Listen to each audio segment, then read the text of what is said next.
నాకు మీరు ఉన్నారు కదరా. ఏటి మామయ్య పాముదని చూస్తున్నావా ఏటి? నా దగ్గర 500 కంటే ఎక్కువ లేవురా. ఏవరా ఎక్కడైనా డబ్బులు సెట్ అయ్యా? ఇప్పటికిప్పుడంటే కష్టం అమ్మా. మరి ఇప్పుడు ఏం చేద్దారా? నువ్వే ఎవరినైనా అడుగు, తర్వాత వాళ్ళకి ఇచ్చేద్దాం. నేనైతే ఒక 5,000 ఇస్తాను రా. ఏరా నువ్వేం అట్టవా? ఆ కోట్లు 2 గెలుస్తాయి అంటావా? అలా అంటవేట్రా, సూపర్ పందెలు చేస్తే. మాయా నీకు నేనున్నాను రా.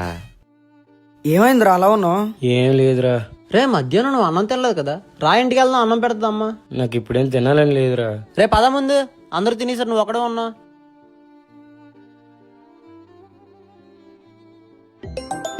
అరే ఫోన్ మర్చిపోయాడు. అమ్మేంటి ఇప్పుడు ఫోన్ చేస్తుంది? ఇక్కడ కూడా ఎవరు డబ్బులు లేదురా. ఏమైందమ్మా? చెప్పాను కదరా నాన్న కొంత బాగాలేదని, హాస్పిటల్ తీసుకెళ్ళడానికి 20,000 కావాలని. సరే అమ్మా, ఇప్పుడే పంపిస్తాం. రే ఎవరెవరి దగ్గర ఎంతెంత ఉన్నాయి? నా దగ్గర ఒక 5,000 ఉంటారా? నా దగ్గర 3,000 ఉంటారా? నా దగ్గర కూడా రా, ఓ 3,000 ఉంటాయి. డబ్బులు ఎవరైనా ఇచ్చారమ్మా?